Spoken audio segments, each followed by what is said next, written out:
forward, child. Great adventure awaits you.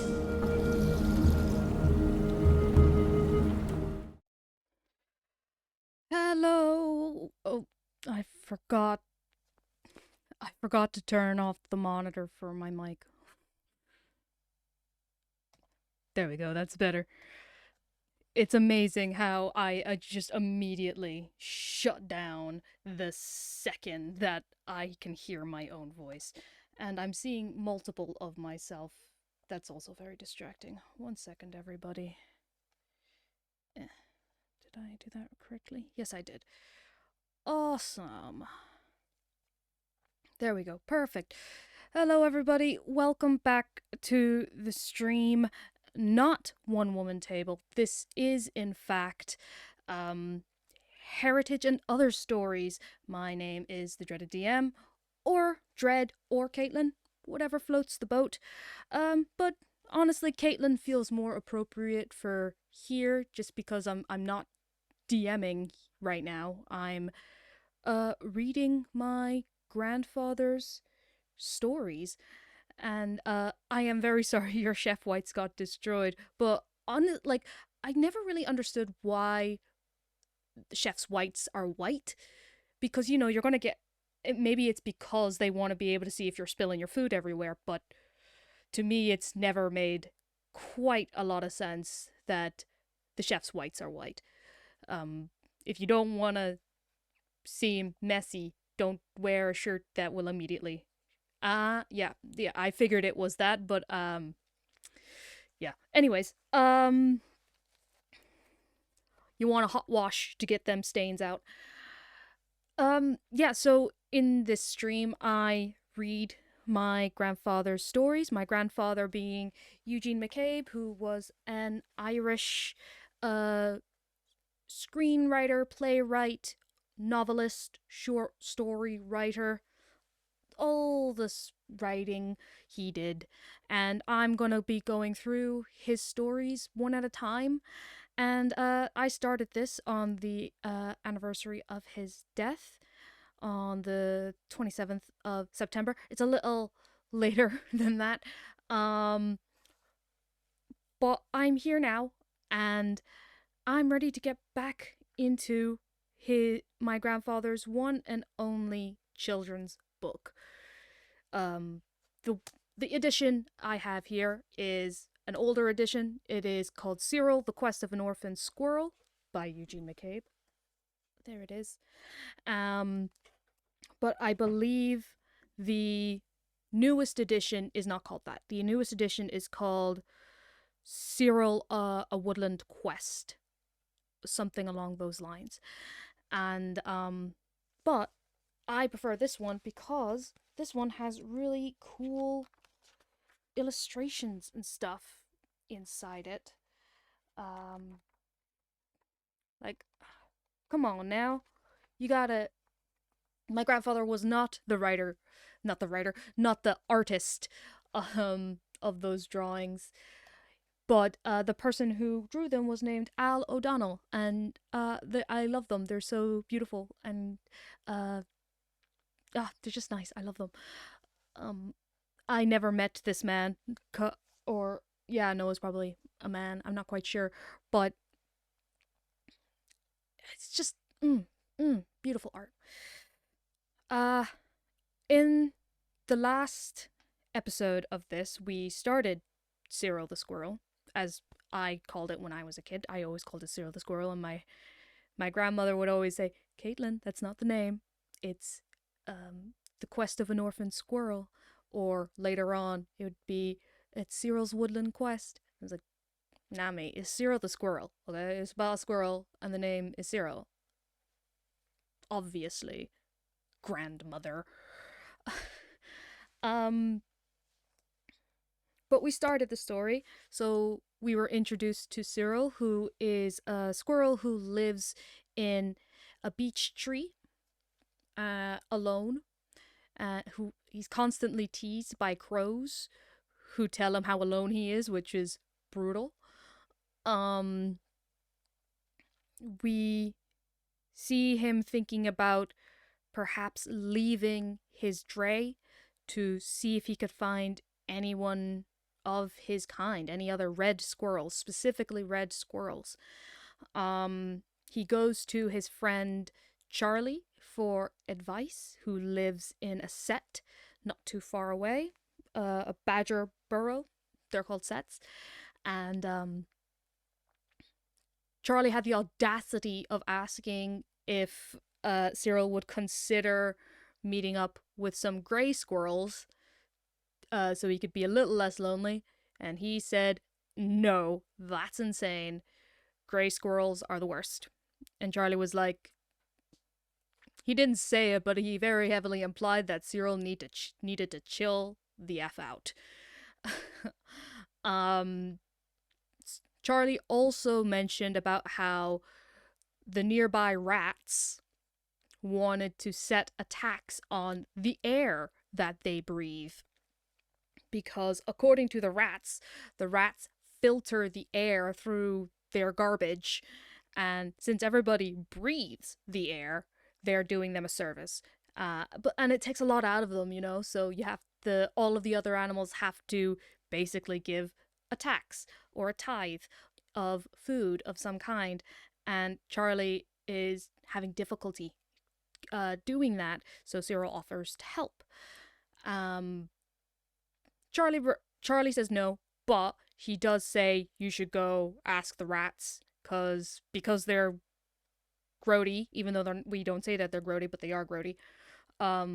They kind of know everything that goes on around here, so they might know where your parents are or where you might potentially find some other red squirrels. So Cyril says, cool, and heads out to meet with the Rat King. And the Rat King proceeded to then traumatize Cyril by telling him not only were his parents dead, shot by a farmer, and, that would have been bad enough, It's already pretty traumatizing to just find out after your parents have been missing for months and months that they're dead. But fact of life in that world, things happen and animals get shot.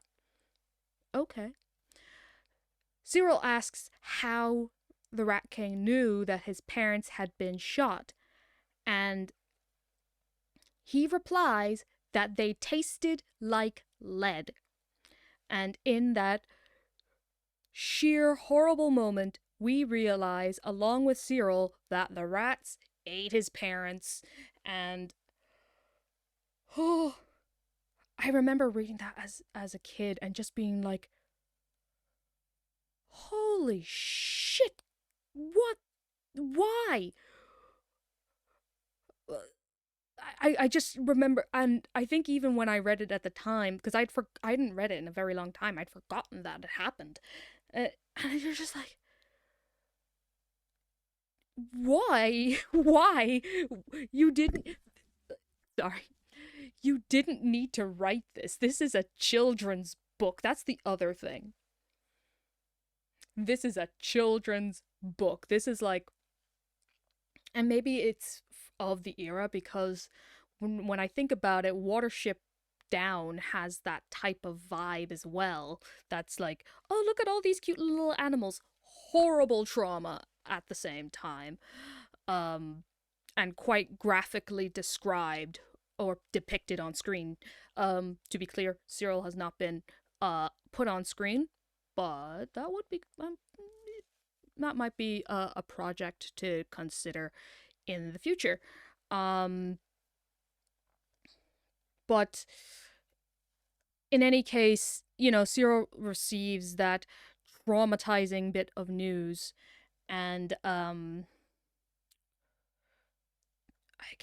think he goes back to Charlie for a little discussion, or he goes off and does something. I can't quite remember.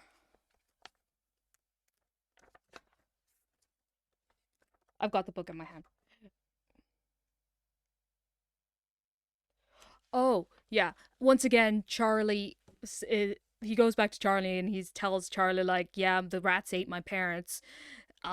And Charlie's like, whoa, that's messed up. And he's like, I know. I don't think I'll survive another winter on my own. So Charlie's like, okay, yeah, for real, you have to go.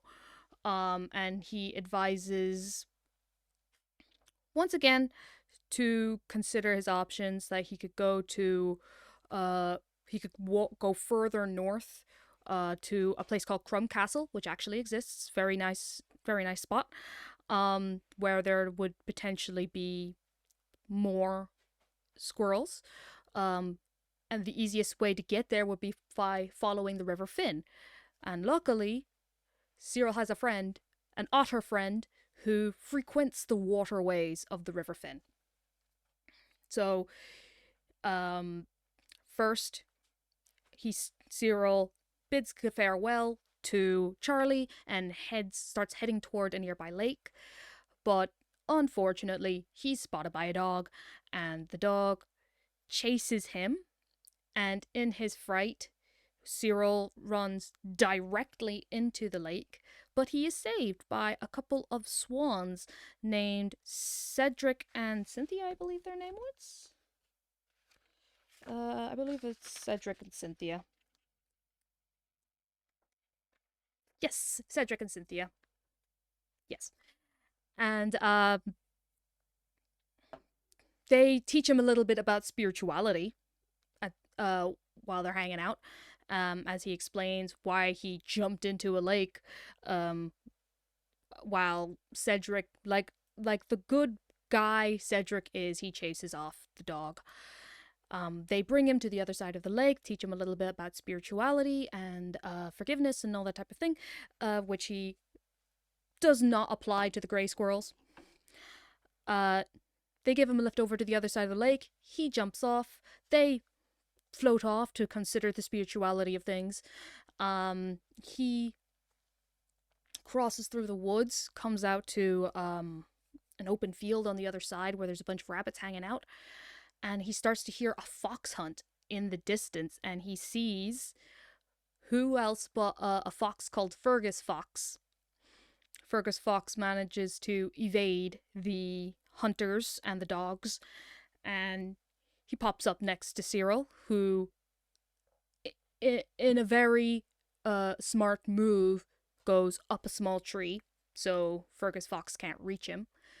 And they proceed to have a conversation about how Fergus says that he promised the rats that he would give them food and stuff, but he's like, I'm not going to do that. They have to catch me first, and they're not going to do that.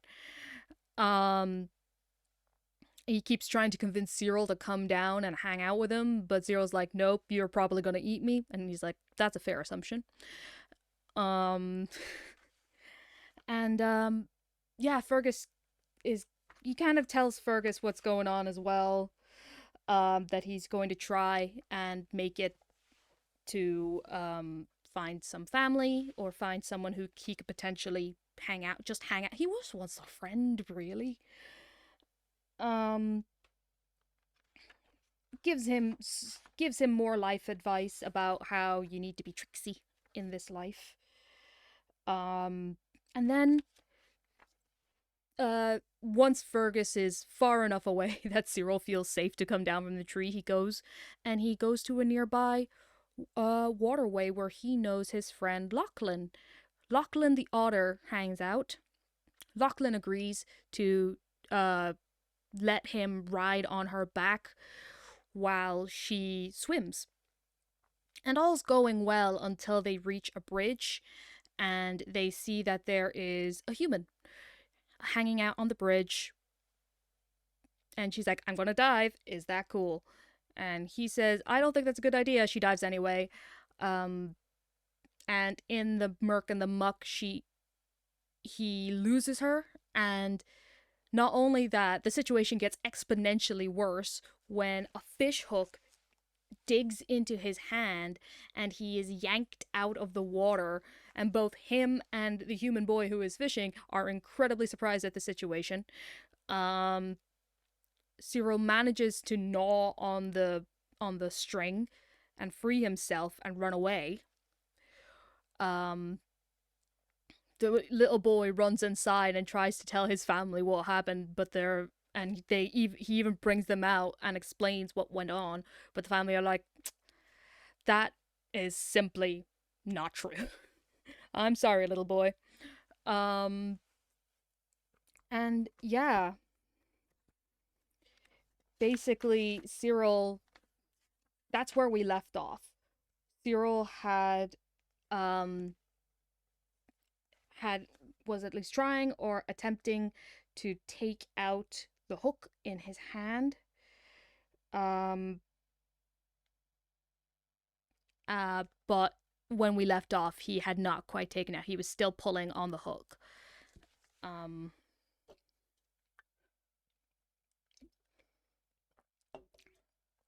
So we've got a wet squirrel, a wet bloody squirrel, both wet from blood and wet from water. He doesn't know where his friend Lachlan went, but it's safe to say that Lachlan got spooked and ran away. And there's no shade towards Lachlan here. The way these animals survive, especially like otters, like they just dip, just get out of there. There's no judgment at all. And I don't even think there's any judgment from Cyril. He's disappointed, but not upset. He is upset, but not because not because he's upset that his friend did what was absolutely the most logical thing to do at that time.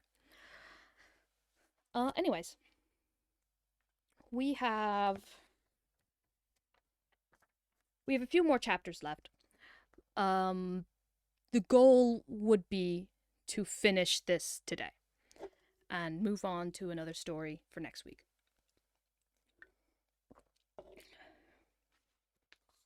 I believe in myself. Let's do this. I need to get comfortable first. Then we'll do this. Chapter 6. The Nightmare. Cyril gripped the hook again and pulled as hard as he could. As the sharp, jabbing pains went to his brain, the white wings of unconsciousness closed his tormented eyes. Then Professor Jaggers, the great magpie surgeon, came sweeping in. He wore a white coat, white gloves, and white wellies, and 12 magpie students in white stood reverently around. Professor Jaggers did not look into Cyril's face. He lifted the throbbing paw and said, "Rotten. Incurable. I will talk now as I work, but no questions till I'm finished." A student magpie came forward with a grey paw on a steel tray, and the professor said, "What we have here now is the left paw of a grey squirrel. I am going to remove the rotten member and attach this fresh grey one." Cyril kept his eyes tightly closed. A grey paw! He could hear Jaggers clacking briskly to the silent students. "This, of course, is a routine job. Sometime I hope to put a man's head on a dog's body, or a dog's head on a man's body. An amusing experiment, because most dogs are so stupid they worship humans, and some humans so stupid they worship dogs. Of course, God has been experimenting for millions of years, but now we modern surgeons and scientists are overtaking God, who has grown a little absent-minded. Our motto must be onwards to the end, which, like all true believers, we trust will be a new beginning, and so on to everlasting." There was loud applause from the students. Professor Jaggers went off, striding down a steel corridor in his white wellies. Cyril lay quietly, aware that he was alone now.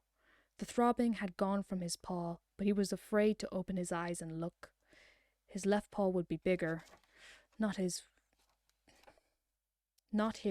with longer nails, and it would be grey. Even if it were perfect and gave him no pain, it made him feel sick to imagine it. When he finally opened his eyes and looked, he saw that the hook was gone. The paw was his own, and blood had congealed around the wound.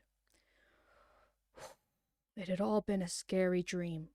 He was so relieved he squeaked with delight, "I'm alive! I'm alive! I'm alive! I am alive and well and care about nothing but to continue my quest for true love." In the distance he could still see the bridge and the boy fishing by the river. He flexed his left paw. It felt fine. With a sudden shiver, he realized that if the hook had caught in his throat, he would probably be dead by now. Life could end so suddenly. There was a day, an hour, a minute fixed somewhere in the great accounting book of death, his name marked, Cyril of Dramard. What a vast book that must be, Cyril thought. The thousands of millions of living things all had their moment of death. The day had begun with the old crow's death, and here he was still thinking about death. It is not good to be so gloomy, he thought. Also, he was hungry. From the garden wall he could see beautiful apples hanging in red clusters, tree after tree after tree. His mouth watered. He looked back carefully at the old high house with the red door, at the fields beyond and terraced lawns leading down to a lake. He looked towards Dramard and saw the crown of beech trees where he lived. Slowly he realized that he was in the garden at Knockballymore, and as he stared his heart missed a beat. Chilling thoughts came. An orchard, a terraced lawn, a long lake. Yes, this was the garden where both his parents had been shot dead last autumn. His body became suddenly paralyzed. Was there a human, hidden somewhere with a gun, watching? Sitting in the old summer house, he realized why rabbits go rigid with terror. "I'm not a rabbit," he said to himself. "I'm a squirrel, and squirrels are courageous. I must not be stupid," he thought. There was neither sight nor sound nor scent of danger, only the horror of knowing what had happened in this place. How awful that a place so quiet, fruitful, and beautiful should also be a place of blood and death. He crept along the roof of the summer house, towards the rafters of a derelict glasshouse, his eyes pricked for danger. Then jumped from that to an high tree. His ears pricked for danger, then jumped from that to an apple tree, and from this to the safety of a high beech. So this was the place. What instinct had brought him here? On the very day of his quest for true love, he had found the orchard of death. Was there a hidden meaning to this? Did it mean that if he continued his quest, if he journeyed on towards Crum Castle, he himself would meet death? Or was it nature's way of saying, "You must take care"? Who had told him to take care? He tried to remember. Charlie? The swans? Fergus Fox? "I must go back to Charlie," he said aloud. Slowly sitting 100 feet above the orchard, his courage returned. When his courage was fully restored, he set out again, leaping and soaring through the townlands of Lisnarrow and Kilrooski, till he was back at Dramard and the bog road where Charlie lived. Without his usual polite squeak of warning, he darted into the main chamber. Mrs. B pointed at three badger cubs asleep on the dry rushes. Cyril nodded. He would be quiet. Charlie seemed slightly startled. He had his faraway thinker's face on. "Oh, Cyril," he said, "how extraordinary. You look exhausted." "Shush," Mrs. B said. Charlie pointed to a tunnel that led off the main chamber. This second chamber was lit from a pothole in the road above. It was pleasant enough, and the rushes smelled fresh. Fresh and clean. Mrs. B said, "You should always knock or give some warning sign." "I'm sorry," Cyril said. "Always?" she repeated. "Yes," Cyril said. "There's no room in this set for privacy, and I'll tell you how old-fashioned it is. 200 years. That's how long it's been lived in. It's time to move on, but Charlie won't. He's useless. I've been trying to convince him for years. Life can be very trying. For a while, there was quite a silence. I think, Charlie said, we are boring Cyril now. No, Cyril said. Of course we are, Charlie said. You come darting in here, your eyes bulging with fright, out of breath and clearly overwrought, and straight off we start talking of... He paused and looked at his mate, then said quietly, other things. Tell us, has your quest for true love gone awry? Have you stumbled on misfortune, or have you merely been hounded like the rest of us? Well, Cyril said, yes and no. Take your time, Cyril. Compose yourself and tell us all. So Cyril began and told all that had befallen him on his journey north. Halfway through his tale, he noticed that Mrs. B was listening with great attention. When he came to the part about how Charlie had helped Lachlan to survive, Mrs. B interrupted. Did you do that, Charlie? You never told me. She'd do the same for me, Charlie growled. I think it was a wonderful and courageous thing to do. I agree, Cyril said, and then went on with his story. The hook, the hospital dream, the sudden terrifying realization of being in the orchard where his parents had been shot, a sense of overwhelming loss and loneliness. All this, he said, had driven him back to the bog and his dear friends, the badgers. Mrs. B had tears in her eyes. And I was shushing you and talking about our troubles. She picked Cyril up. Do you forgive me, Cyril? Show me your paw. Cyril put out his left paw. There was congealed blood near the wrist. Very gently, Mrs. B put her nose close to the wound. Clean, she said, and healing. You are a strange little parcel of fortune and misfortune. I know, Cyril said. And I do think, Charles, that sending such a little mite on such a quest was dangerous. He could be dead. Charlie shook his head. Loneliness, my love, is worse than that. He must continue the quest. It is not normal for a squirrel to be lonely. This is true, Cyril said. Charlie put up his right paw. He always did that when he was about to make a wise pronouncement. One thing occurs to me about your dream at midday. Does anything strike you, Cyril? Cyril put a claw between his teeth and thought. He hadn't a notion what Charlie was getting at. The new paw in your dream, Charlie said, was grey, not red. Cyril shrugged. You mustn't shrug. It is very important. Your dream shows that in your heart of hearts, you want to be at peace with your grey cousin. Love creates. Hatred destroys. Well, what can I do? Cyril said. Every grey I meet tries to bite or injure me in some way. Charlie looked up at the pothole for quite a while as he considered his reply. I'll be honest, I don't know how you can make peace. I know only that hatred destroys. Somewhere in the big chamber the badger cubs began to whimper. I must go to my little ones, Mrs. B said, but now that I know that what you're seeking, I'll be in fear and dread until I hear you're safe. Do take the utmost care. We both love you. I'll be fine, Cyril said. We must plan your next move. I don't know if you guys heard, but my stomach just grumbled so loud.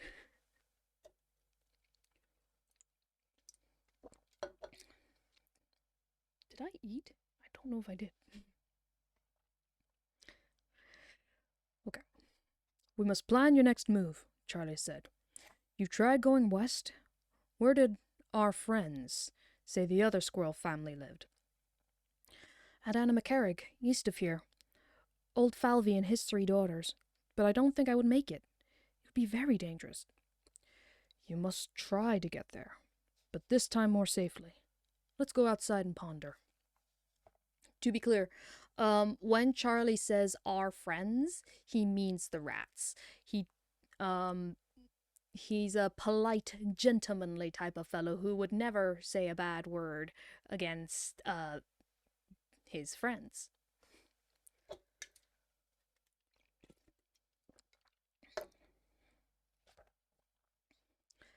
Chapter 7.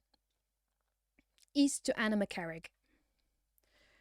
Outside it was sunny, and the yellow claw-like trees of the sycamore were spinning down from the tree above and lying about on the ground. Suddenly, Cyril saw a familiar head a few fields away. It was Birkin, the hare, sitting up as hares do on his hind blah blah blah blah. Sorry. It was Birkin, the hare, sitting up as hares do on his hind quarters, surveying the surrounding fields, hills, lake, and landscape. Charlie was short-sighted and could not see far. So Cyril said, "Oh, I can see Birkin on a ditch in Turnahinch." Well, I whistled to him. Would he take me east? Charlie said, "Do," then lowered his voice as Birkin approached and warned Cyril, "If he agrees to take you to Anna-McCarrig, be careful. At times he can be giddy, foolish, or aggressive, or all those things at once." "I don't understand his jokes," Cyril said, "or when he puts a B in front of every word." "His B language. That is silliness," Charlie said, "and doesn't matter. But when he gets up on a tree stump and shouts death to humans, or blind their dogs and such things, it does matter and could be dangerous for himself." "I've never seen him like that," Cyril said. Charlie cleared his throat. "My grandfather," he said, "was a wise old Brock, and he used to say that about hares, that there's just a wee want." In fact, I'm going to repeat that. He used to say about hares that there's just a wee want. But like most excitable creatures, he can be very sane in calmer moments. But do take care. Birkin came bounding over, leaping sideways over clumps of rushes, making a comic pattern. He arrived at Charlie's set at... As he arrived at Charlie's set, he tumbled 3 times, ending up on his hindquarters and clapping his 2 front paws. Cyril was delighted with the performance and squeaked in problem. Cyril was delighted with the performance and squeaked in welcome. Oh, Mr. Cyril, you beach rogue. How are you, anyway?" shouted Birkin in greeting. "I'm well, almost every way," Cyril said. Good boy. Charlie," Birkin said, winking and grinning at Charlie. He gave a few further shouts and winks and muttered bee language under his breath, a trick he had of putting a bee in front of every word so that he could say things and confuse people at the same time. He delighted in confusion. Charlie found it all very tiresome.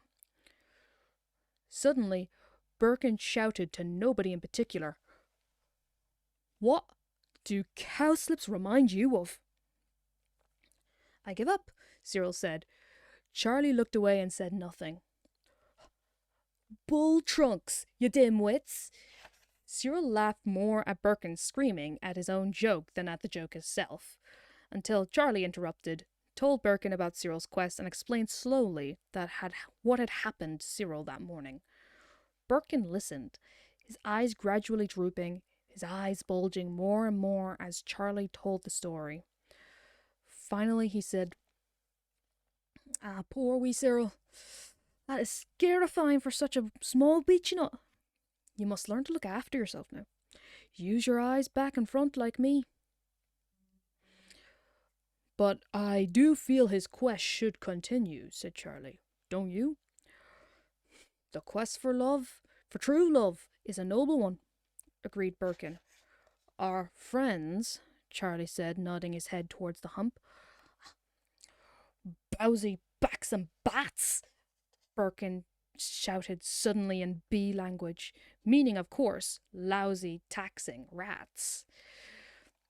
"Yes," Charlie said evenly. Our friends are certain there is a red squirrel family in the forest district of Annamecarrig. Do you know Annamecarrig, Birkin? Intimately.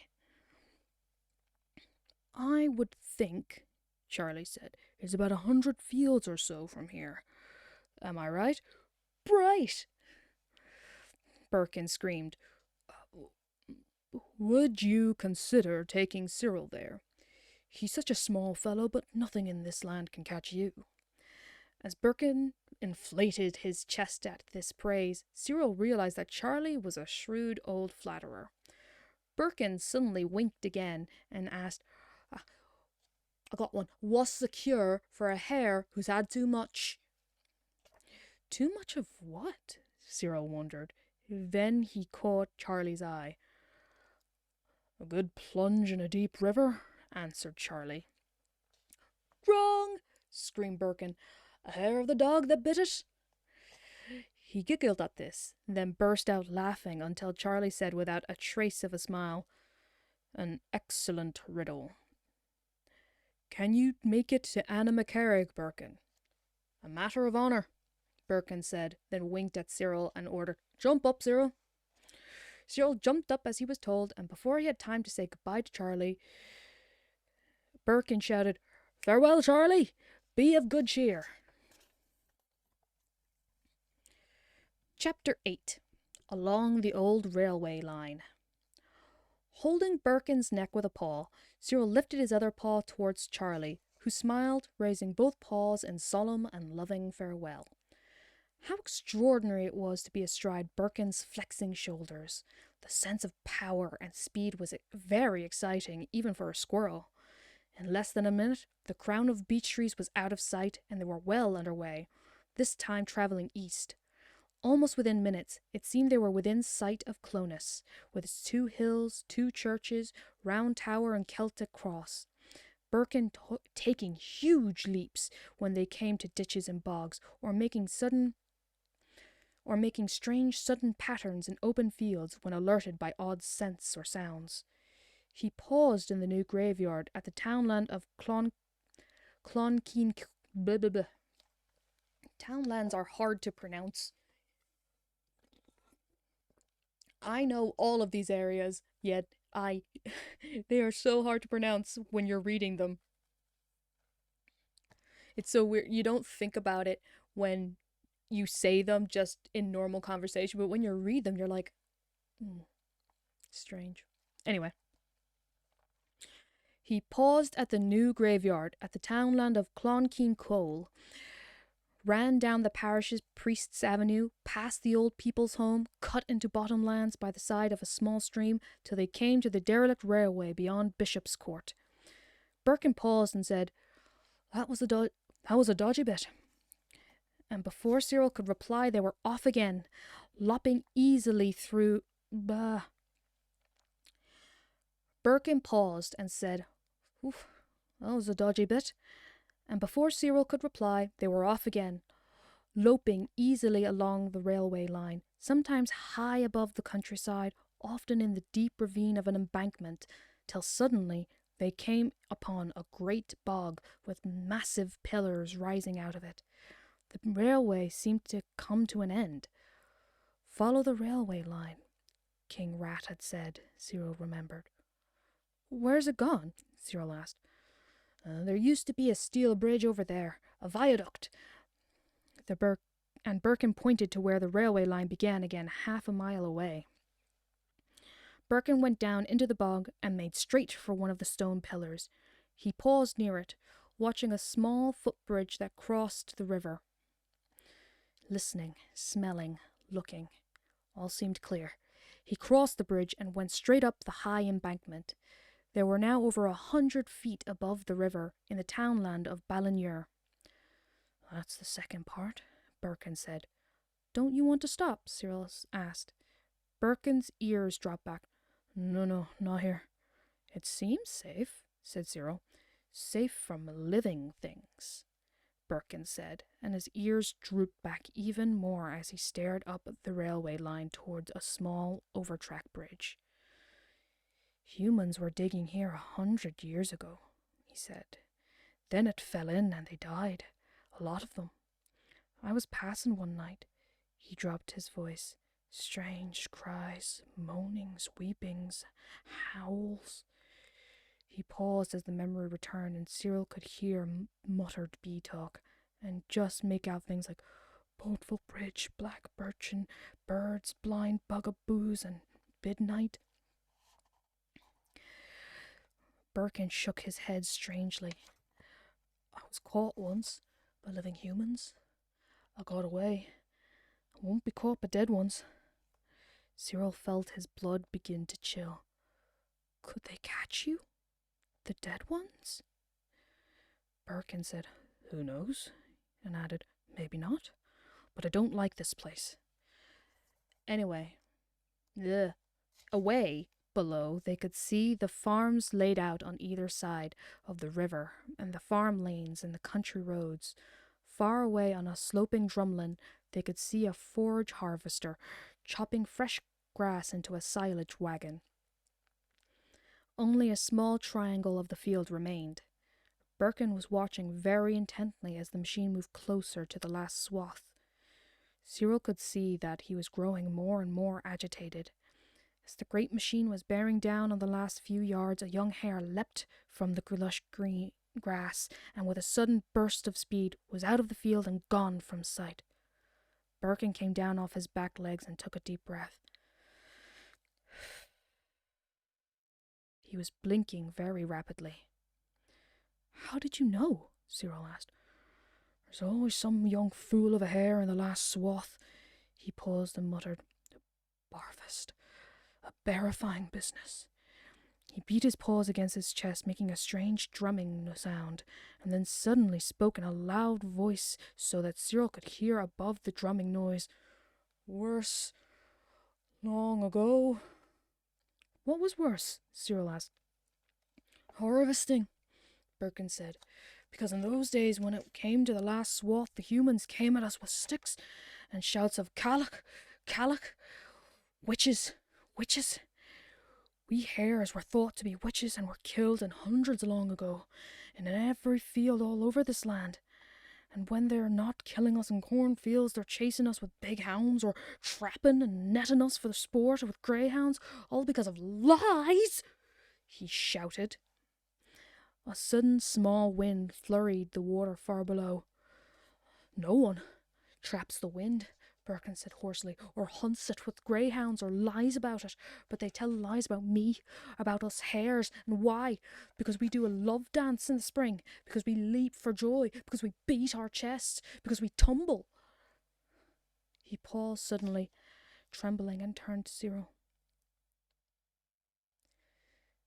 Do you think I'm mad? No, Cyril said. Gradually Birkin's trembling eased. Cyril found himself looking at the hare, wondering was he a little mad? Which was the real Birkin? The creature who laughed and tumbled and told silly jokes, or the trembling creature brooding about hunting and humans and madness? Suddenly Birkin screwed up his eyes at the sun and said, The day's near spent, my wee boyo, and your quest is still a question mark, and I have a riddle to make up before dark. Hop up. We'll travel through a few townlands, go round a lake, and then we'll be in the great forest of Anna McCarrig. Soon they were away, down through the stubble of a long sloping field at Latro. They went on past the village of Listara, keeping all the way to the old railway till they came to the townland of Drumgriston, where Birkin turned sharply down off the railway track, made straight for Fay Loch, skirted round it, lopping on until they reached the top of a high hill at Crappa. There he suddenly stopped and pointed ahead with both short feet. There he stopped suddenly and pointed ahead with both short front feet. There, he said, Boris Buff Banama Carrig. Let's see if I can say that better. There, he said, Boris Buff Banana McCarrig. Banana McCarrig. There we go. Jesus.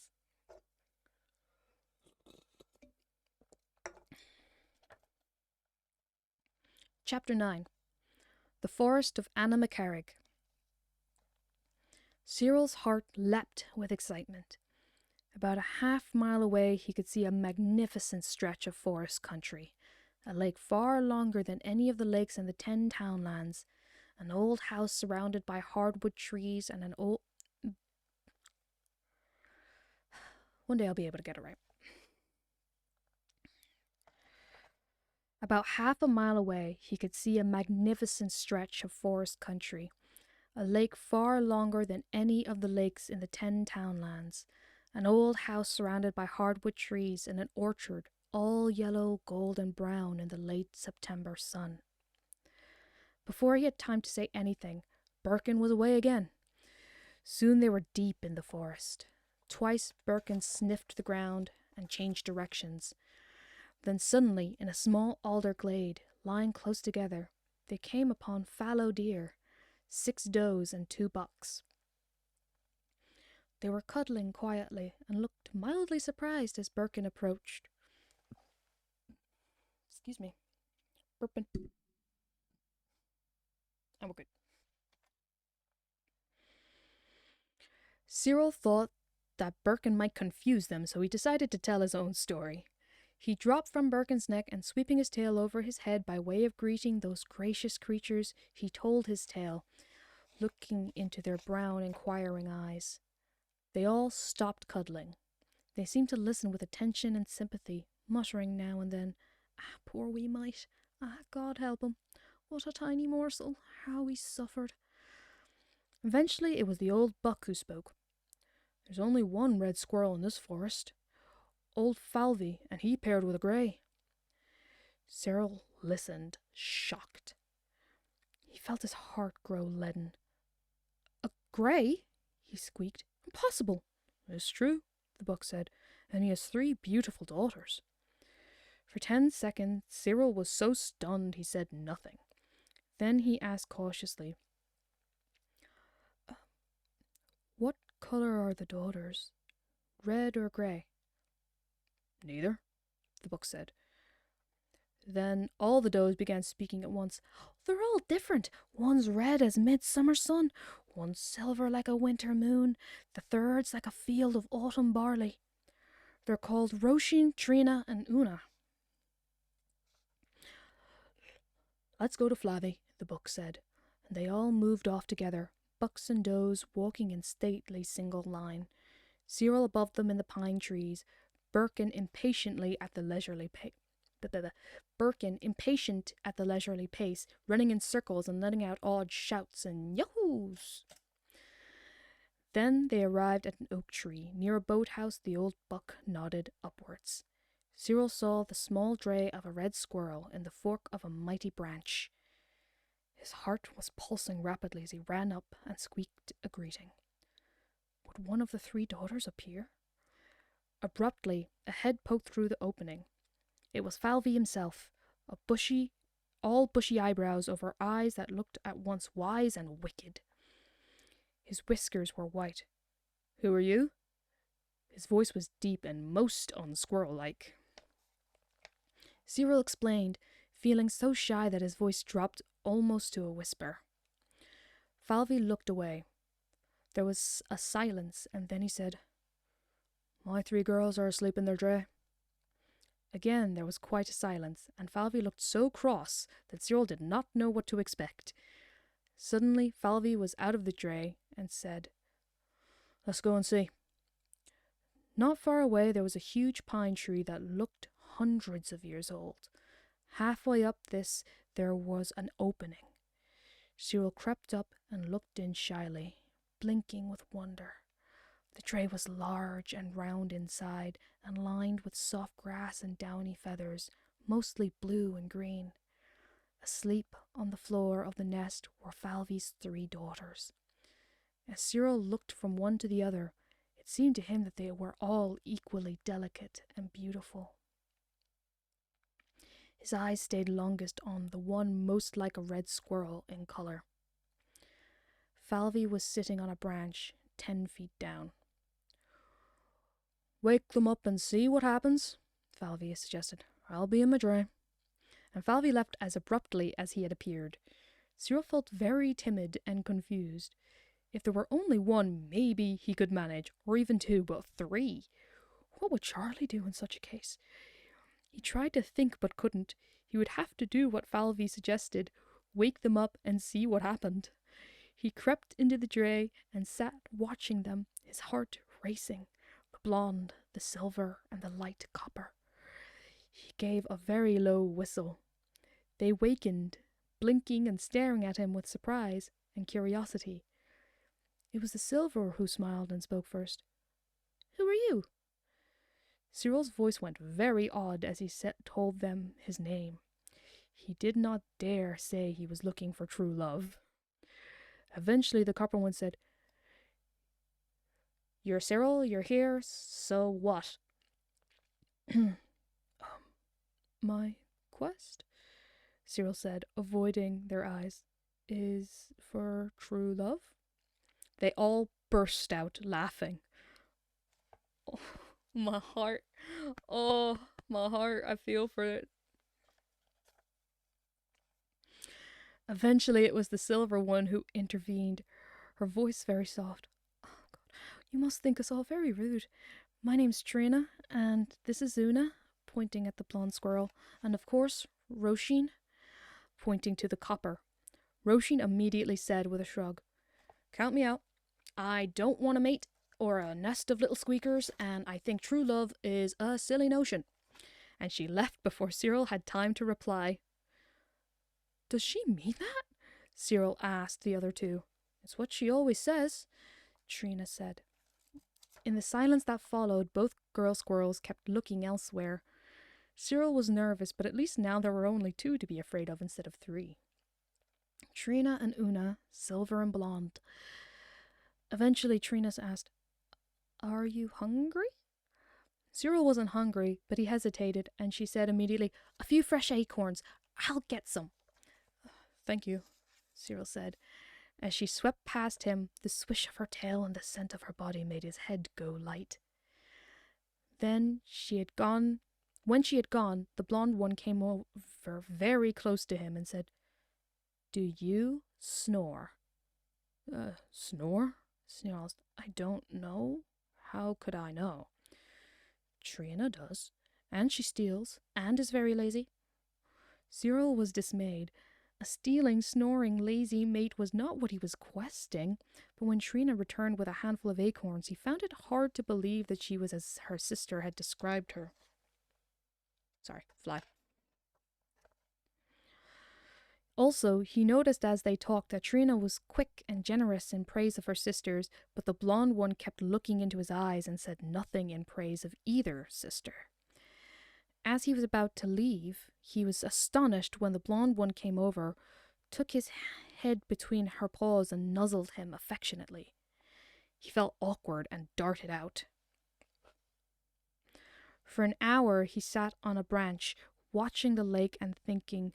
Truly, all he wanted was to gather nuts, reline his old drays, have a few more talks with Charlie, then go to sleep for the winter. True love was all too confusing and dangerous. And yet the winter was long and lonely and dark and full of strange dreams. Life is but a little thing. You grow old, your strength goes, and then there's nothing you can do but cry for what might have been. Better to take a risk. When Cyril had left the nest, Roisin returned and asked, "Has the great lover gone?" Una pointed out to where Cyril was sitting 3 trees away, staring into the depths of the forest. "What's he thinking?" Roisin asked. "What are we thinking?" asked Trina. Roisin looked first at Una, then at Trina. "I think he's silly. This questing, all that true love stuff, he's so old-fashioned. And the nervous blinking and twitching, it's a bit off. It makes me more certain than ever I don't want to pair with anyone. Certainly he's not for me." "Nor me," Una said. "How can you be so certain?" Trina asked. "I'm sure he's as good as all the rest of them, but he's not for me." There was quite a silence until Trina asked, "Why not?" Una said, "I'd prefer a squirrel with a limp, or a squint, or some half-mad obsession. A slight defect. He's all health and vigor. There's something too ordinary about him. I think he's a bit of a simpleton."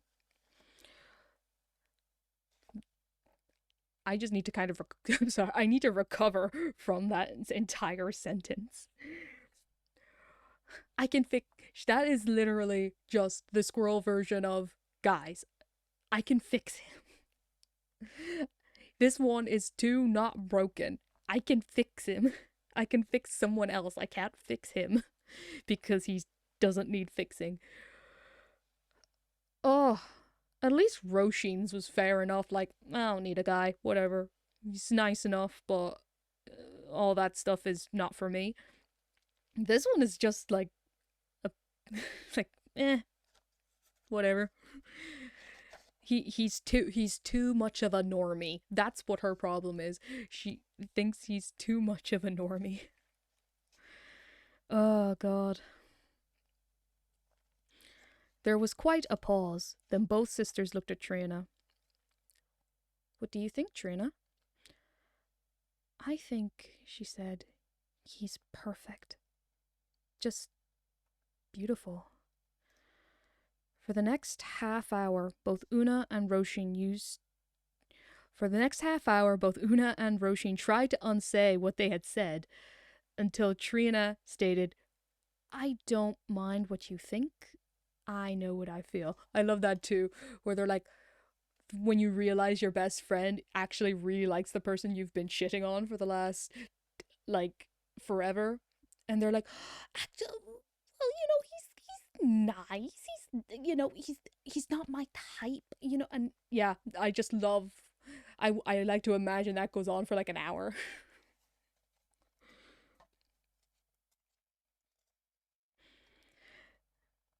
Well, it actually says this goes on for half hour, them describing how he's, like, actually fine. Cyril could hear the squirrels talking in the nest.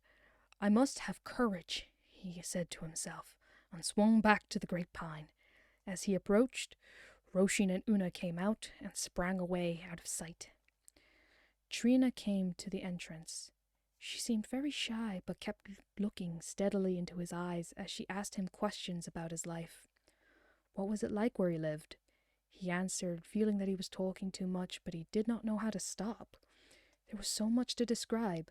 The great green cliffs of beech, the abundance of beech nuts, the bluebells and wild garlic below, the raspberry field, the orchard full of apples and plums, and on fine days you could count maybe 30 drumlin lakes and see the cathedral spires of Monaghan and Armagh. You could watch the swallows coming and going, see the great airplanes flying around the world. You could watch the huntsmen hunting and see Birkin and Fergus outwitting the hounds. You could watch the cattle and sheep and the farmers farming. It was never dull, he said, and no matter what the weather, it was always beautiful. He paused and asked, "Does that sound all right?" When Trina nodded, Cyril spun away and within seconds was back at Falvy's nest. The old squirrel came out, his piercing eyes full of inquiry. "Roshin," Cyril said at once, "says she'll never mate and thinks love is silly." She's a modern creature," Falvy said, "unsuited to a simple squirrel like yourself." Cyril did not like being told he was simple, but ignored the comment. "Una tells me Trina is greedy, snores at night, and is lazy."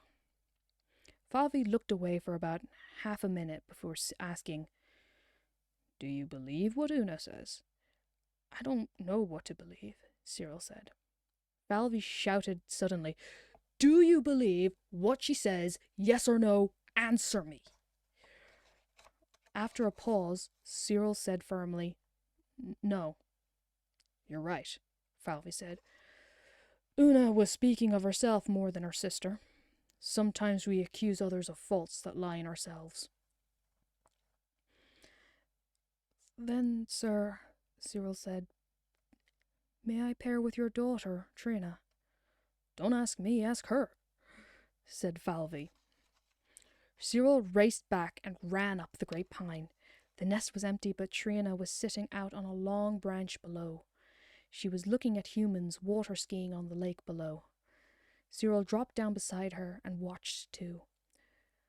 When the speedboat was out of sight, he ventured quietly. I was hoping. I was hoping.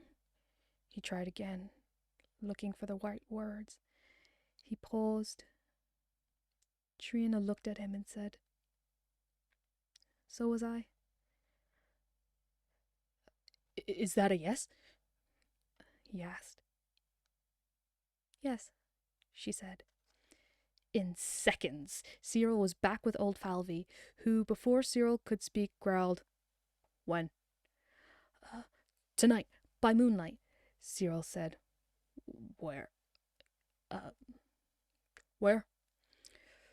The beechwood at Dramart. Falvey stared severely, then spoke so quickly and angrily that Cyril could scarcely follow. I don't know you. Who are you? An idler? A worker? What's your larder like? Have you made provision for the winter, the coldest ever, on its way? What is your land area, your gathering talent? How many nests do you have? Who are your friends, your enemies? I know you are a bounder. All squirrels are natural bounders. But what sort of bounder? Look at the person down there, Falvey said, pointing down at Birkin. You came here with that idiot. Are you his friend? Cyril was so shaken by the suddenness of this outburst that he looked down obediently and saw Birkin sitting upright on his hind legs, smiling foolishly. Yes, he said loyally. He's insane. If your friends are insane, it follows that you yourself must be somewhat unsound. How dare you presume to take my silver daughter to some wretched scrub I've never heard of? It seemed to Cyril that Falvey was as mad in his own way as Birkin, but of course he could not say that. What can I do? Cyril asked quietly. I want proof, evidence that you are sound in mind and body. How can I prove that? Cyril asked. Whom do you know? Cyril listed off the various friends and acquaintances who might speak warmly for him, and was wondering how he would convince Falvey when he heard a familiar sound. Looking down, he saw the swans gliding towards the lake, their black webbed feet outstretched, their great wings reflecting in still water. They landed, ruffling their feathers, paddling and looking about. I'm sorry, I keep burping.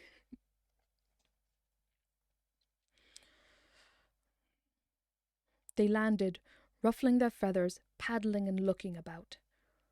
What a good bit of fortune. What they do? Cyril asked, pointing. Cyril could see at once that Falvey was impressed. He pretended not to be. Do they know you? Yes. How well? Well enough. Falvey was off immediately. In a minute he was atop an alder tree at the lake's edge, signalling to the swans.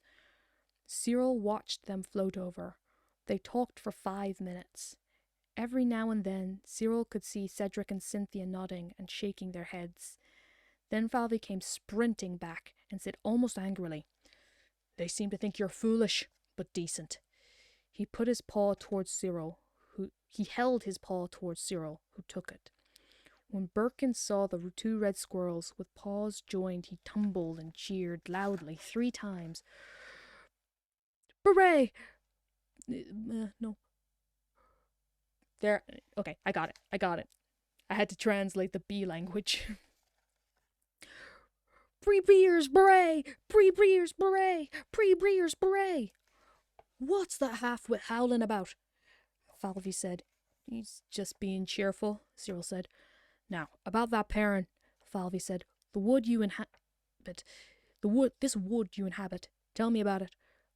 About 100 beech trees, Cyril said. Some of them 200 years old. That's not a wood, Falvey growled. It's a shelter belt. The pairing will have to take place here in our forest. I'll make all the provisions. Whom do you want here? All my friends and neighbors, Cyril said. All? Falvey growled. All who want to come. Falvey thought for a moment, then said, Very well, and sprang away. So aggressive. Cyril dropped to the ground, called Birkin and explained to him about the pairing and how he would like Charlie and Mrs. B, the foxes, or indeed any neighbor creatures who wanted to come. He asked Birkin would he be able to contact and invite them. Pairing party, yelled Birkin, delighted. I've forgotten all the voices. Yes, Cyril said, shyly. Excellent! Boyful! Wonderful! Birkin shouted. What about our friends, the rats? Cyril asked. Birkin shook his head and said, I hate rats. Bowsy, baxing bats. Never. Cyril suggested that the pairing between a half-grey and the only red squirrel for miles around was perhaps a special affair. In festive company, King Rat might even be persuaded to tax less harshly. Birkin thought about this and then muttered, Maybe. Very well, so I must go. Yes, Cyril said. Bime is bear. I am mad at my grandfather that he did this to me. I am mad at him. Yes, Cyril said. Bime is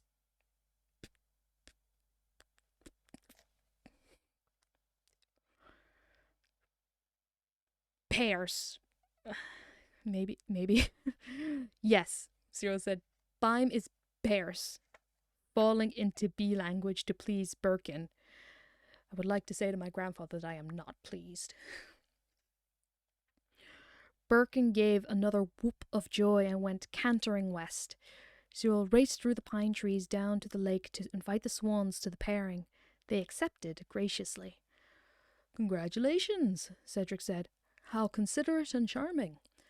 A moonlight marriage, Cynthia smiled. What a pleasing and pleasant prospect. Can we contact our close connections? Cedric asked. Crows, daws, magpies, pheasants, cracks, grouse, woodcocks, snipe, larks, blackbirds, thrushes, robins, curlews, sparrows, owls, and even hawks? We'll see they all behave well, Cedric said. Why not? Cyril replied. And the swans flew off into the evening sun. As Cyril watched them go, he felt suddenly exhausted. It had been a long, tense, and very exciting day. In a few hours' time he would be paired. He would have to be fresh. He curled his tail around his head and fell asleep. He woke when he heard his name being called. It was night, and the moon was high over the lake. Below him he could hear the cuddling of does. When he looked down, the forest was alive with creatures, so many and mixed that for a moment he found it difficult to make out who was who. Charlie was there with Mrs. B, who was wearing a strange hat made with rushes, with a feather sticking out of it. She was talking to Vivian Fox, who was wearing glamorous earrings. Fergus was listening to Charlie with a little smile. They were drinking amber liquid out of hollow turnips. Lachlan was there too, her otter's tail wagging as she listened to Birkin, who could not be heard above the clamour of the squeaking, friendly growling, the twittering and chirping of bird noise. Professor Maggers Jaggers was there in a very smart swallow-tailed suit, surrounded by hundreds of birds who were listening to him with their mouths wide open. It was only then that Cyril realized that there were as many birds as animals, some on the ground, some in branches. There were hundreds of rabbits hopping about, all too busy eating to talk to anyone. Most astonishing of all, 24 grey squirrels were scurrying about with half acorns and turnips full of the amber liquid. Falvey, Roisin, and Una were dispensing from a spring well that seemed full of fermenting nuts. Cyril rubbed his eyes. Where was his mate Trina?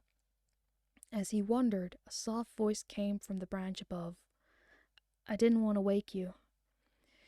She was sitting on the branch just above him, a necklace of green, tiny acorns about her silver throat, her eyes shining.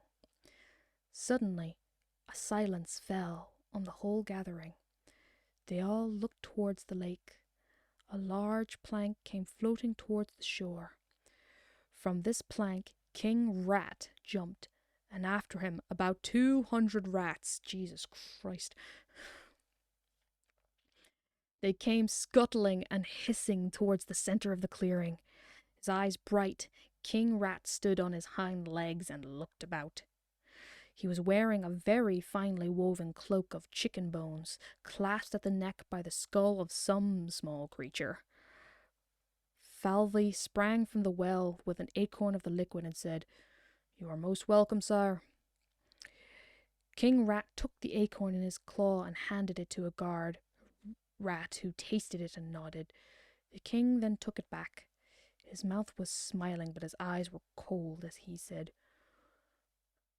We rats are honored to be invited here, and deeply impressed by this gathering from so many fields, lakes, trees, and drumlins.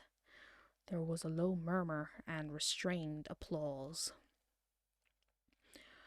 Where is our little red neighbour and his spouse-to-be? The king asked. Falvey sprang to the bottom of the tree and pointed upwards towards Cyril and Trina, who were now sitting together on a branch. Trina had tied white berries around Cyril's throat. Suddenly there was a tumultuous clapping and a great flapping of wings mixed in with barks, howling and screeching, and cheers of goodwill. As the applause lessened, Cyril saw the swans high above the lake, circling round and round, gliding lower until they came directly to the point where the pairing was to take place. They splashed into the water and came ashore, walking very slowly to avoid any impression of waddling as they approached. Cynthia was wearing a simple cloak of water lily leaves, and Cedric had a water lily pinned to his chest. They approached with a mat of sedge and laid it in the center of the clearing. Falvey then led the way down, and they stood on this mat. Cyril on one side and Trina on the other. Falvey waited for silence, then took both tails, the glossy silver and the deep copper red, and joined both above his head. The applause was so overwhelming that Cyril felt tears coming into his eyes. Eventually Falvey raised a paw for silence. I wish to speak on this occasion. Years ago, I was paired in secret because of the hatred between the Reds and the Greys. Sadly, that feeling persists. We are all creatures, living as best we can. We share the same water, the same fields and ditches and boglands, the same sky, the same seasons, the same joys and sorrows, and the same long sleep that ends it all. Certain things occur from time to time, which I shall not mention tonight, but nothing to match the horror of what humans do to each other, and to us, and to the world we inhabit. The statement was greeted with loud applause, and Falvey went on. Tonight, because of Trina and Cyril,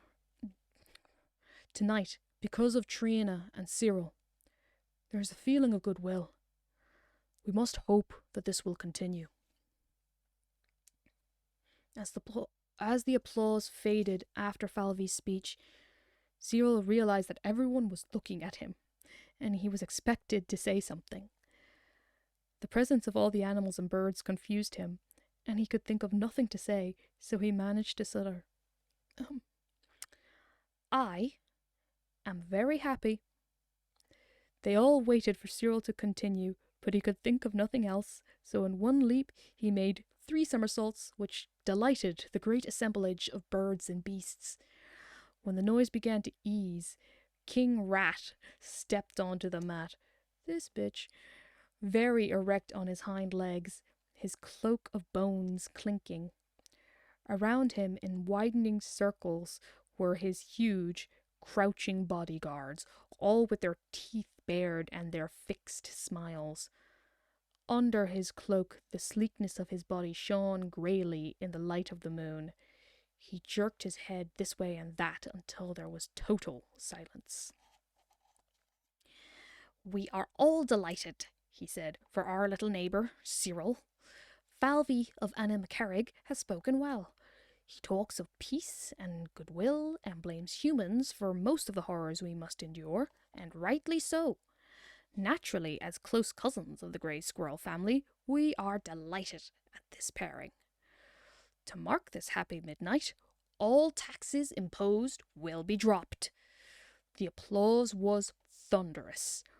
When it had faded, King Rat looked around, his cold eyes glittering like diamonds as he smiled and said, "For a while at least." Here and there was some snarling and hissing, and Cedric was heard to say in a loud voice, "Wretched rat." In the midst of this hubbub, Fergus Fox came forward and said he was responsible for the breaking of at least one human neck and many human bones in hunting. Birkin greeted this with a hysterical cheer.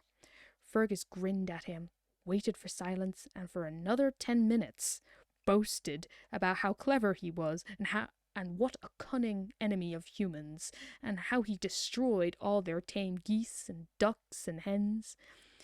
In the end, he remembered that he was at a pairing, and turned to Cyril and Trina and wished them well.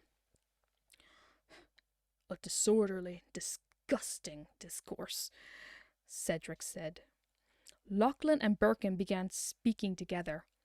One was so confused and the other so excited that nobody understood either, and for that reason their speeches were warmly received until Birkin, who seemed disgruntled, got up again, this time on a tree stump, where the whole assembly could see him. His eyes were pulsing strangely, his ears flat against his neck. As he spoke, his voice seemed slurred, but there was no mistaking what he said when he shouted, "Cage the hunter humans, loose them one by one to a pack of mad dogs, let them be ripped to pieces, let them squeal with terror and let them die, thus as we do." He paused, trembling. He didn't seem to know where he was or what he had said. So my cat is behind me, and he just went roar, as if he was cheering Birkin on. "Are you okay, Goose?" Oh, he's full asleep. He did that noise in his sleep. That's kind of funny.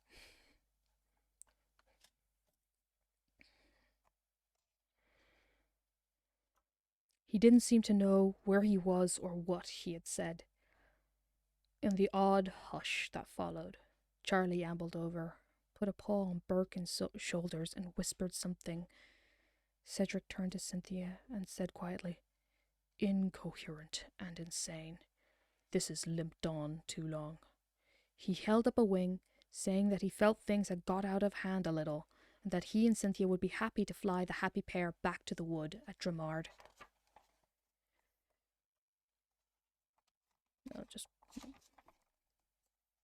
The eating and drinking had been continuous throughout the evening.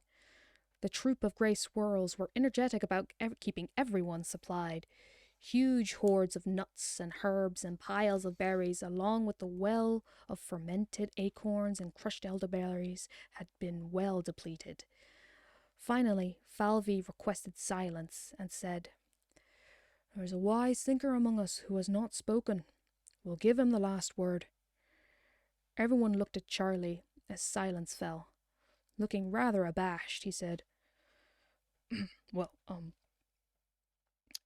as a close friend of Cyril's, I can only say my heart is full. It has been said of me that I am a sad badger. Tonight, I am a glad badger. Cyril's quest is over. The journey is completed. He has said he is happy. So am I." He paused for a moment to engage Birkin's attention, then stretched his arms to include the whole crowd, and said, "I give you, Cyril and Trina, a toast to the future, to true love, and to peace." In the hullabaloo that followed, Charlie's closing toast, Cedric craned his neck towards Charlie and said, "A most moving memory." In the hullabaloo that followed, Charlie's... Oh, wait, no, I just read that. Sorry. Trina kissed Falvy and her two sisters and walked with Cyril towards the lake. Alongside them, hundreds of animals ran barking, bleating messages of goodwill. Above them in the air was the drumming of thousands of birds. And that's my cat again. Goose, you alright? Oh, he's scratching the door. I have to deal with that. Give me 1 second.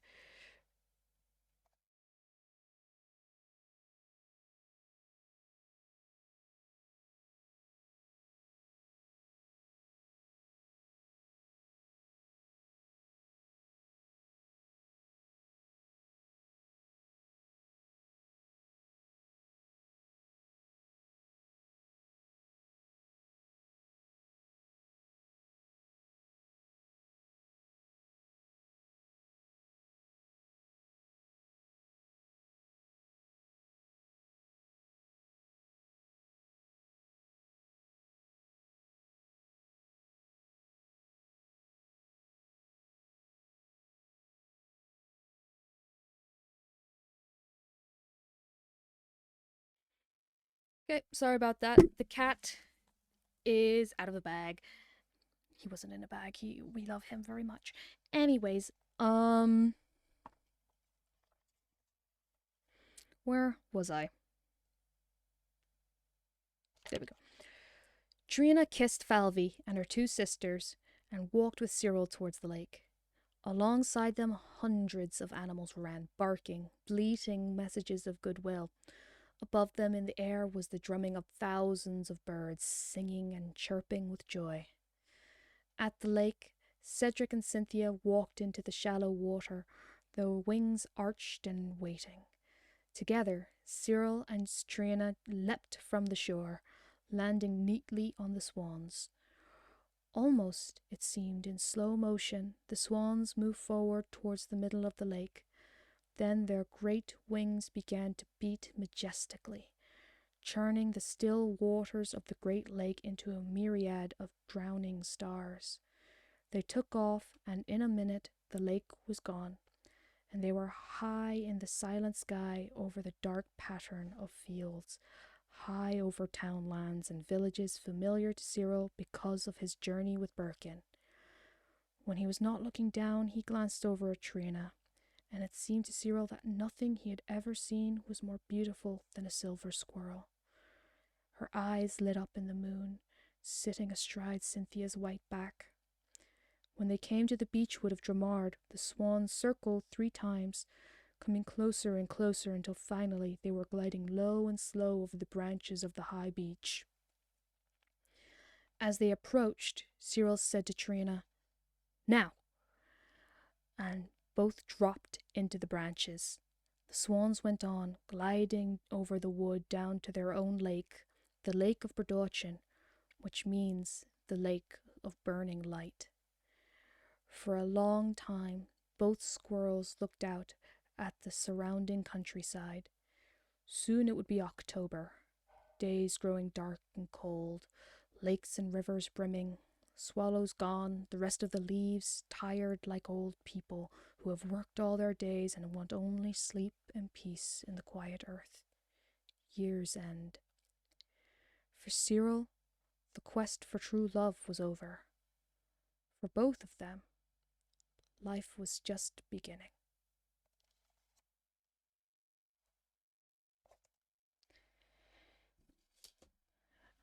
And that is the end of Cyril, the Quest of an Orphaned Squirrel.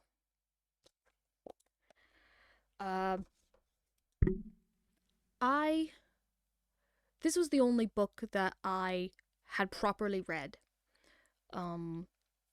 before. I've read a couple of his plays before, but this was the one that that I took upon myself to read as a kid. The other ones, they were too old for me. They went over my head, and when I reread it the first time as an adult, what struck me was, first of all, how brutal it is. Just, I will never get over how the rats just straight up said, "Yeah, we ate your parents." They did that just to upset that poor kid, and that was not okay. Um, and if you're Irish, the parallels are quite clear. Um, the red squirrels represent like the Republican, and when I say Republican, I don't mean the American Republican, I mean Irish Republican. Um,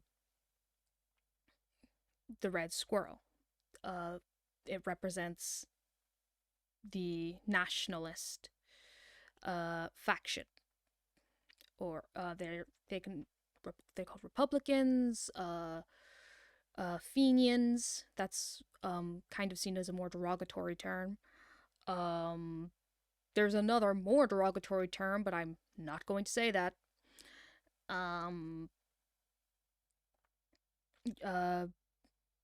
I yeah, and then the gray squirrel would represent what's known as Unionists. So, in Irish history, it's such a long, convoluted thing, but to dumb it down to a way that is the most truthful without leaning on one side or the other, but Unionists, a lot of these things, oh my god, I don't know how to describe it without upsetting someone. So, most people do not know or do not realize that the country of Ireland is split into two separate places. Technically, two separate countries. And colloquially, like how I grew up saying it, is the North and the South. The South is known officially as the Republic of Ireland. It was also used to be known as the Irish Free State and Ireland. That section is what people think of when they think of Ireland.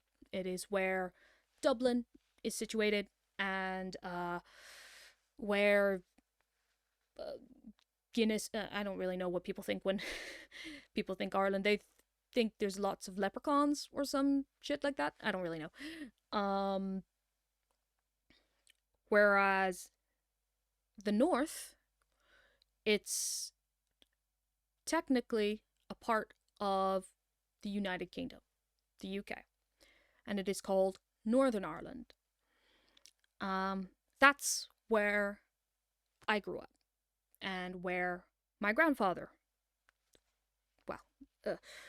and because of basically things kicking off between nationalists who believe that Northern Ireland should be returned back to the Republic and become one unified country. That's the nationalists, the Republicans. Again, to be very clear, not American republicanism. Very, very different. So nationalist Republicans, Jesus, my stomach. They believe that Ireland should be one country again, that the UK should return Northern Ireland back to form one unified Ireland. That is what the nationalists believe. That is their political belief. The Unionists, they are the descendants of the people who came over from England, from Britain, and settled in Ireland, and the vast majority of them, through a series of historical events that I will not get into because I have not done enough research to justify talking about it. A lot of those people are descendants of the of English settlers who came here, colonists, and they want to maintain the union between Northern Ireland and the UK. And I wonder if I can find the website that I found this in. But if you look at, I remember one time I was looking to move to Belfast, which would be considered the capital of Northern Ireland. I remember I was thinking of moving to Belfast, and I was looking up like information about it, like where were the, like I know a little bit about Belfast, but I'll say my view from growing up along the border was a little bit tinged, and I might get into that later. But let's just say for now, my perception was a bit tinged, and I was like looking to see, you know, what was the nice places to live, what was like, you know, what were rents like, that type of thing. And I found a blurb on a website about that was discussing just Northern Ireland in general. And right at the bottom it said, don't ask any person living in Northern Ireland what nationality they are. They have issues with identity. I'm paraphrasing a little, and I will say this was well over 5-6 years ago now. But I just found that incredibly funny because it's incredibly true, in my opinion. I identify as Irish, and I live in Northern Ireland. I live along the border of Northern Ireland as well. Things are, opinions are always very wibbly wobbly around the border. But a lot of people in Northern Ireland would identify as British. I am not personally one of those people, but I know a lot of people who do identify as British. And then there are people who identify as both Irish and British. And it becomes a whole thing. Like the website said, we have problems with our identity. And it was... And my grandfather wrote a lot about this stuff because for many, many years, nationalists and unionists have fought over this. My father grew up during one of the most violent and tumultuous times of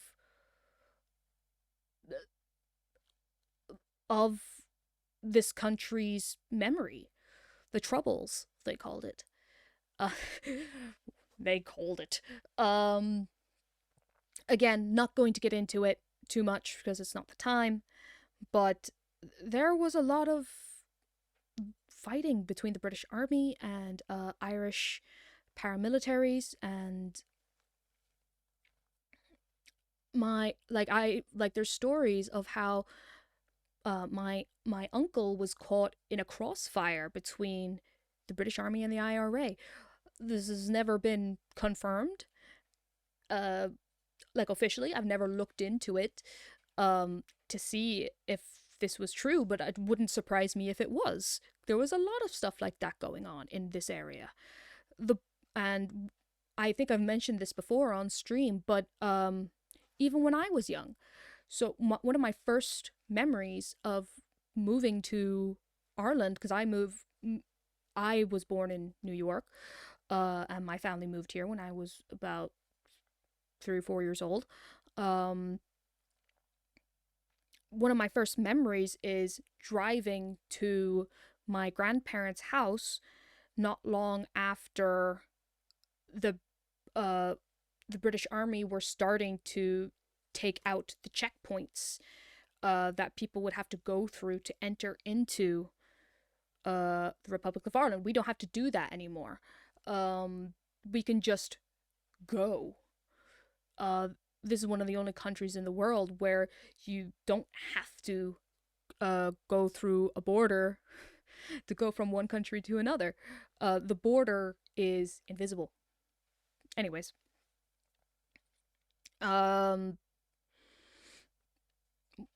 we were driving to my grandparents' house. We were going through we went through a checkpoint. It was I think it was, must have been among the last times there was a checkpoint in that area. But I remember big burly army guy. He had a beret and everything. I don't know why I remember the beret, but he had a beret. What I remember the most was he was big ass machine gun. I always say it's an AK-47, but I don't know anything about guns. I just remember it was big and it was a machine gun of some kind. And I was sitting in the front seat. My dad was driving, and we were in a Land Rover. So, and I am a very small person, and I was an even smaller child. So I am like dwarfed in this massive Land Rover front seat. And this big guy with a machine gun comes over and he looks at me, and it turns out I had forgotten to put on my seatbelt. And he just looks in and points at me. He's like, "Put on your seatbelt." And he's like, "That man has a very big gun. I'm not gonna say no." And put on my seatbelt. I think he maybe asked my dad some questions. I don't really remember. I don't recall. Again, I was staring at the big gun. And then we were let through, and after that I have no memory of passing through checkpoints again. I'm sure I must have at least a couple of more times before they were officially gone. But yeah, that's one of my earliest memories of living in this country. And my dad has a lot more stories that he could tell about growing up during this time along the border.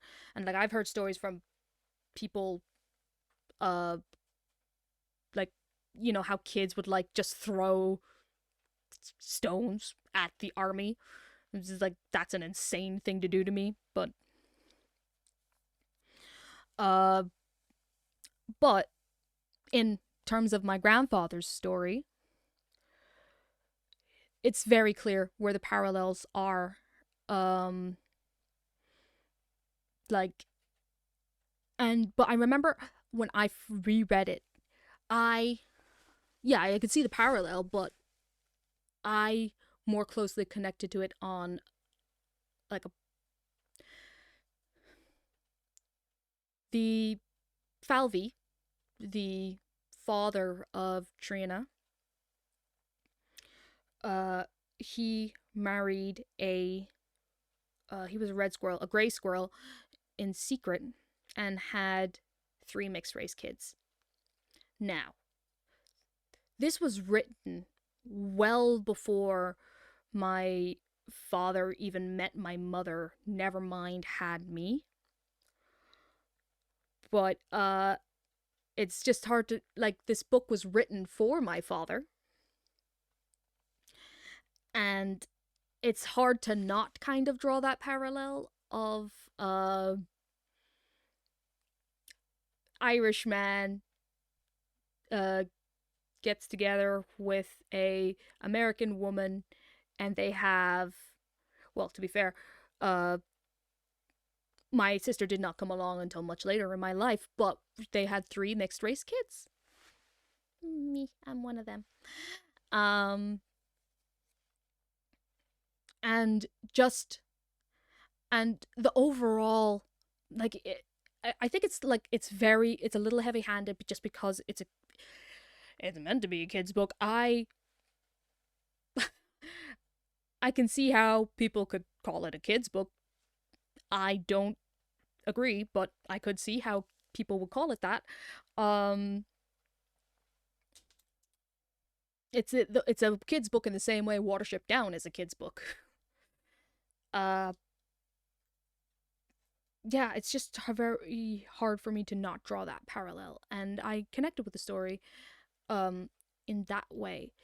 But it's the book is also, it's very heavy-handed in talking about how fighting is not the way. This hatred, like, Cyril has no reason to actually really hate gray squirrels, and it is made very clear that um none of the other animals are every other animal who hears of, like, this otherwise extremely nice squirrel gets, like, vehemently angry and uh against even the very thought of being, not, never mind marriage, being near a gray squirrel.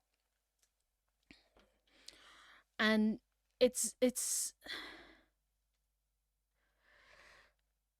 and then, like, throughout the whole story, people are saying, listen, this hatred is eating you alive and it will keep you lonely. Um and it wasn't until he saw Triana that he at least changed his mind enough to, or just saw how beautiful she was, and it didn't matter about the color of her fur or her beliefs. Um, like, where my kind of thing is, like, okay, yeah, this all this happens in a day, and so Cyril has, like, at least 3 to 4 existential crises to deal with in a single day, and then falls in love and gets married in about a 4 to 5 hour window. But hey, what I really liked was, Cyril was old fashioned and was like, I need to ask the dad if this is cool. And the dad's like, why are you asking me? This has nothing to do with me. Ask her. And, like, he gets more upset at the logistics of the whole thing rather than, like, the marriage happening at all. And it's great. I liked that little detail. Even, like, and I guess, like, the whole thing happened so quick because it's like it's the animal kingdom thing. Like, people get shit done quick in the animal kingdom. Love is not a concept really in the animal kingdom. So, like, they just get business done. But I just really liked that this is a book that was written in, like, 70s, 80s. When did this?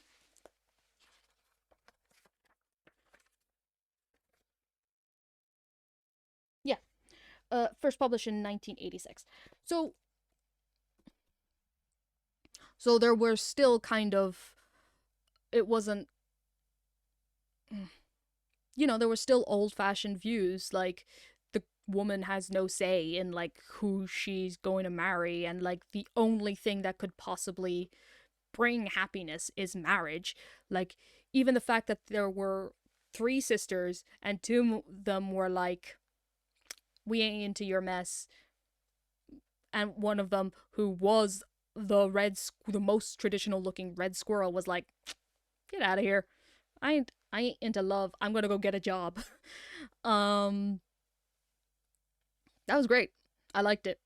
And then the other one, I think we're not meant to like the blonde squirrel, but there was no need to just be like, hey, my sister, a bitch. You're like, I don't know you like that. Why are you telling me this? um, but yeah, very nice little story, and just nice little tidbits about, this is Cyril's quest for true love, but luckily Triana said yes, but she also had the ability to say no, and I really like that. Maybe I don't know, like, it's so hard because I like critiquing these books. Like, I like having a bit of an analytical view towards things like this, especially film. That's what my background is. But when it's your grandfather, it's kind of like, but I know him. And it is really hard, like, knowing how sweet and how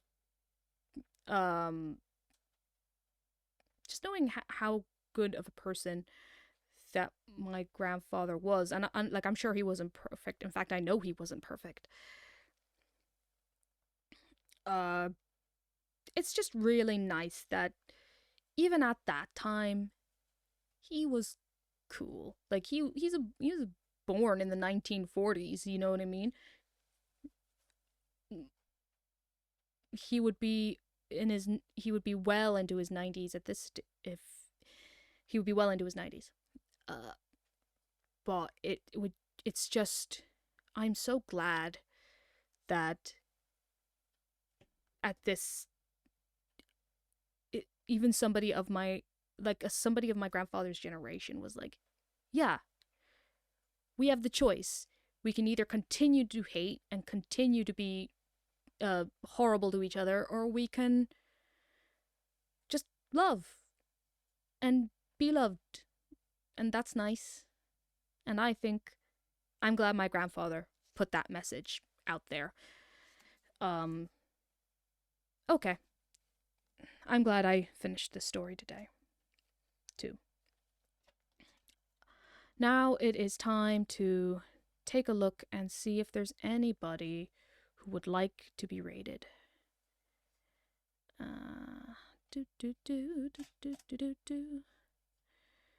One day I'll learn to do this before stream. Or have a different window or something. No, I don't want to hear that. Hush up. Anyone I know? Oh! My DM is online. Deranged Rhino is online. Let's raid him. There we go. Okay, guys. Once again, thanks so much for watching my stream. I'll try to get this on as soon as possible to my YouTube if anyone wants to watch that. And next week there'll be a new story. I haven't decided which one yet. Maybe I'll start from his most recent works and work my way backwards. I don't really know yet. But again, thank you so much for coming. I really appreciate you all being here. And hopefully I'll be able to teach you a bit more about my heritage. Have a good evening, everyone, and enjoy some Baldur's Gate with Deranged Rhino. Bye!